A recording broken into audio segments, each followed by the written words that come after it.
Hey, what's going on? I hope you are doing extremely well today. And in this video, bringing you an interesting, very short, simple video talking specifically about Facebook ad optimization. I want to use this example. I will throw up a screenshot here.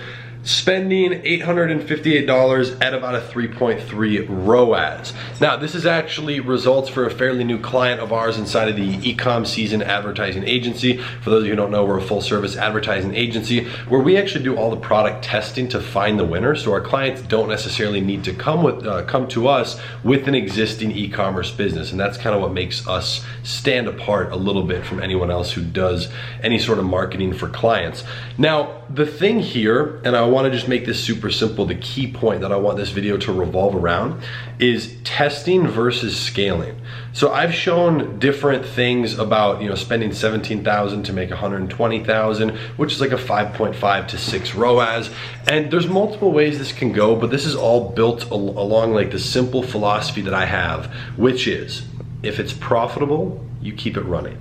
Now, I know a lot of people who concern themselves so much with the ROAS, and don't get me wrong, a 3.3 ROAS is phenomenal. That's great because usually if you're following the rule of where your product cost is 30% or less than what you're selling it for, at a 3 ROAS, you're making a 40, 50, 60% margin. I think this client is around 60%. And that's insane. They just found the winner and we're starting to scale their ad account. Now, when you're scaling, it can go a couple different ways because when you're really ramping up your ad spend from a few $100s a day to a few $1,000s a day, which is a pretty big increase, there's a lot of things that change, right? You already know what core audiences work. That's what's getting you the results right now. That's what's doing this. Now, those core audiences, that one video ad, maybe two, those work, those are proven. But as you're scaling, you're not just increasing the budgets on those things, right? Which by doing that might even help them optimize better. Usually when you give Facebook more budget, it can optimize even better depending on how you scale.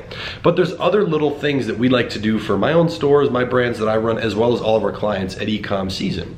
And that is when we're scaling, we start implementing other things because now that they're making money and it's day over day cash flow, there's no money being used out of their bank account. It is purely being used from the profit that is already being produced. That's it, right? We try to get people making profit as quick as possible.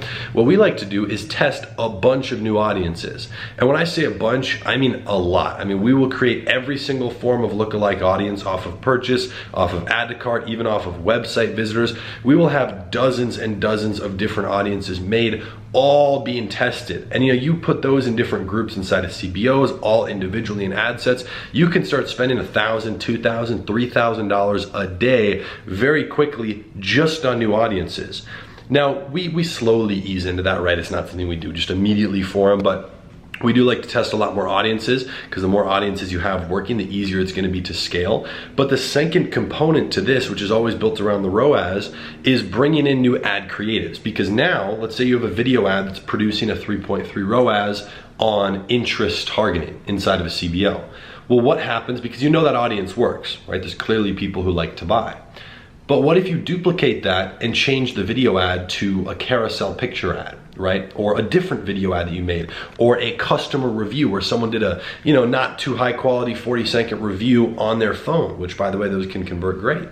Well, now you're switching to creative inside of the same audience. And sometimes that will yield a better result than the original. And that's the fun part. So that's why we always like to pump in new creatives. As we're scaling, once we're starting to spend a few $1,000s a day, we're introducing a new creative or two every single week. It's like repetition, it's like clockwork. I do the same thing for my brands and we do the same exact thing for the clients. Now, if you guys aren't familiar with how we structure everything with our clients, it's not just them paying us X amount monthly to run the store, because then we don't really have an investment in it.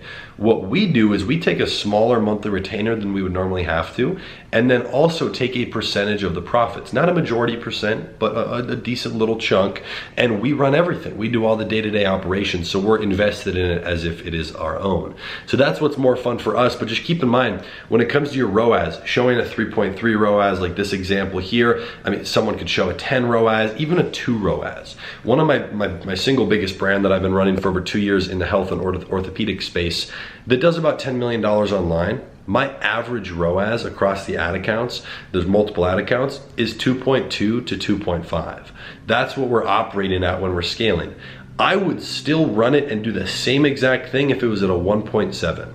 And the reason is because as long as I'm at a 2, I'm making at least 20 to 25%. I know my exact margin, I understand the ROAS, the average order value, and you build that data as you scale. So a lot of people are like, oh, they're super concerned with having a 3, 4, 5 ROAS, and that stops them from scaling. But as long as something's profitable, you just have to focus on the dollar profit, right? It's not just the percentage margin. I always say, and I'll say it again, I'd rather make $100,000 a day, and this is literally how I live and this is what I do. I would rather, and I'm speaking from experience here, make $100,000 a day with a 15 to 20% margin than make $2,000 a day with a 60% margin.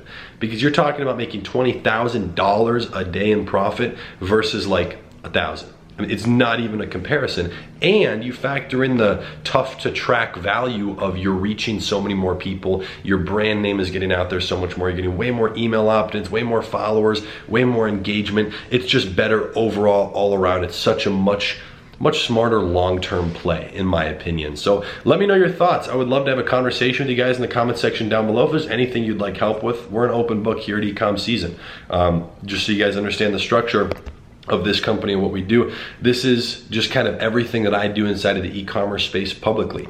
Ecom Season owns multiple e-commerce stores. We have our advertising agency. We have a website development team where we build custom-built Shopify stores, primarily for our clients. That's where it started. But then for regular people as well who just want a custom-built e-commerce store with winning products on there. But like I had mentioned, we're a full-service advertising agency. So that service started by taking my developers who don't have enough work just with my handful of stores to work full-time. And instead we also had them work with clients. You know, we do the product research, they build the stores, and then a client doesn't really have to do anything, and that's super valuable for them. So it's been a lot of fun. If you guys want to inquire about the advertising agency, you can do a free call. I'll leave the link somewhere down below with one of our team managers who can explain a little bit more about how we like to run our ads, what the timeline is, the speed of product testing, and all that fun stuff. But there's also a couple other resources below. Feel free to reference some other videos on this channel. It's a lot of fun little snippets and, you know, cool points around Facebook ads, primarily different e-commerce optimizations, building Shopify stores, stuff like that is fun and can directly start producing a lot of money inside of a business. So if you'd like help, feel free to check that out. And again, if you have any questions, I'd love to help you out. Leave it in the comment section below. Don't forget to drop a like and subscribe on your way out. And with that being said, I hope you have an amazing day, and I'll see you in the next video. Peace.